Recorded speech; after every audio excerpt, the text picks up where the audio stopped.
ಈ ಬಾರಿಯ ಮಳೆಗಾಲ ಒಂದೆಡೆ ಸಂತೋಷವನ್ನು ತಂದಿದ್ದರೆ ಇನ್ನೊಂದೆಡೆ ಸಂಕಷ್ಟವನ್ನು ತಂದಿದೆ ಎಂದು ಶಾಸಕ ಮತ್ತು ಕರ್ನಾಟಕ ಅರಣ್ಯ ಕೈಗಾರಿಕೆ ಅಭಿವೃದ್ಧಿ ನಿಗಮದ ಅಧ್ಯಕ್ಷ ಗೋಪಾಲಕೃಷ್ಣ ಬೇಳೂರು ಹೇಳಿದರು. ಶಿವಮೊಗ್ಗ ಜಿಲ್ಲೆಯ ಸಾಗರ ತಾಲೂಕಿನ ಲಿಂಗನಮಕ್ಕಿ ಅಣೆಕಟ್ಟು ಹಾಗೂ ತುಂಬಿದ ಜಲಾಶಯವನ್ನು ಗುರುವಾರ ವೀಕ್ಷಿಸಿದ ನಂತರ ಅವರು ಸುದ್ದಿಗಾರರೊಂದಿಗೆ ಮಾತನಾಡಿದರು.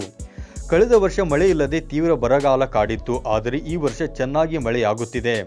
ರಾಜ್ಯಕ್ಕೆ ಹೆಚ್ಚು ವಿದ್ಯುತ್ ಉತ್ಪಾದನೆ ಒದಗಿಸುವ ಈ ವಿದ್ಯುತ್ ಯೋಜನೆಗೆ ಪೂರಕವಾಗಿ ಲಿಂಗನಮಕ್ಕಿ ಜಲಾಶಯ ಪೂರ್ಣ ಪ್ರಮಾಣದಲ್ಲಿ ತುಂಬುತ್ತಿರುವುದು ಸಂತಸವನ್ನು ತಂದರೆ, ನಮ್ಮ ಕ್ಷೇತ್ರದಲ್ಲಿ ಭಾರೀ ಮಳೆಯಿಂದ ನೂರಾರು ಮನೆಗಳು ಹಾನಿಗೀಡಾಗಿ ಜನರು ಸಂಕಷ್ಟ ಅನುಭವಿಸುವಂತಾಗಿದೆ ಎಂದರು.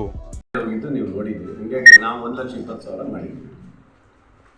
ಬಹಳ ಹಾನಿನೂ ಆಗಿದೆ ಮತ್ತು ಅದರ ಜೊತೆಗೆ ಡ್ಯಾಮ್ ತುಂಬಿದ್ದು ಒಂದು ಸಂತೋಷನೇ, ಎರಡೂ ಆಗಿದೆ. ಅದರಿಂದ ಸಾಗರದಲ್ಲಿ ಯಾವುದೇ ತೊಂದರೆ ಆದರೂ ಸಹ ತಕ್ಷಣ ಸ್ಪಂದನೆ ಮಾಡಿದ್ವಿ. ಭಾಳ ಜನ ನಾನು ಹೊರಗಡೆ ದೇಶಕ್ಕೆ ಹೋಗಿದ್ದು ಸಹ ಭಾಳ ಕಾಮೆಂಟ್ ಮಾಡಿದ್ದಾರೆ. ಇರಲಿ, ಯಾಕೆಂದರೆ ನಮಗೆ ಹಿಂದಿನ ಸರಿ ಹೋಗ್ಬೇಕಾಯ್ತು. ನಾನು ಬರಗಾಲ ಇತ್ತು, ಬರಗಾಲದಲ್ಲಿ ಯಾರೂ ಟೂರ್ ಹೋಗ್ಬಾರ್ದು ಅಂತೇಳಿ ನಮ್ಮ ಸರ್ಕಾರ ಆದೇಶ ಮಾಡಿದರು. ನಾವು ಹೋಗಿಲ್ಲ. ಬರಗಾಲ ನಂತರ ನಾನು ಮಳೆ ಶುರುವಾದಮೇಲೆ ನಾನು ಹೋದೆ. ಮಳೆ ಸಹಜವಾಗಿ ಬಂದಿದೆ, ಇಲ್ಲ ಅಂತಿಲ್ಲ. ಆದರೂ ನಮ್ಮ ಅಧಿಕಾರಿಗಳಿಗೆ, ನಮ್ಮ PAಗಳಿಗೆ, ನಮ್ಮ ಮುಖಂಡರುಗಳು ಎಲ್ಲರೂ ನಿಂತು ತಾಲೂಕಿನ ಯಾವುದೇ ಹಾನಿಯಾದರೂ ಆ ಭಾಗದಲ್ಲಿ ಹೋಗಿ ಭೇಟಿ ಕೊಟ್ಟು ಎಲ್ಲರನ್ನ ಸ್ಪಂದನೆ ಮಾಡಿದ್ದಾರೆ. ಅದರಿಂದ ನಾನು ಸಹ ನಿಮ್ಗೆ ಗೊತ್ತಿದೆ, ಅಲ್ಲಿಂದಲೂ ಸಹ ಮೀಟಿಂಗ್ ಮಾಡಿ ಎಲ್ಲ ಅಧಿಕಾರಿಗಳಿಗೂ ಸಹ ಎಚ್ಚರಿಕೆ ಕೊಟ್ಟಿದ್ದೀನಿ. ಇದೇ ವೇಳೆ ತಾವು ವಿದೇಶಕ್ಕೆ ಮೋಜು ಮಸ್ತಿಗೆ ಹೋಗಿಲ್ಲವೆಂದು ತಿಳಿಸಿದ ಅವರು, ನಾನು ಇಲ್ಲದಿದ್ದರೂ ನಮ್ಮ ಪಕ್ಷದ ಮುಖಂಡರು, ಕಾರ್ಯಕರ್ತರು ಮಳೆ ಹಾನಿ ಪ್ರದೇಶಕ್ಕೆ ಭೇಟಿ ನೀಡಿ ನೊಂದವರಿಗೆ ಸಾಂತ್ವನ ಹೇಳಿದ್ದಾರೆ.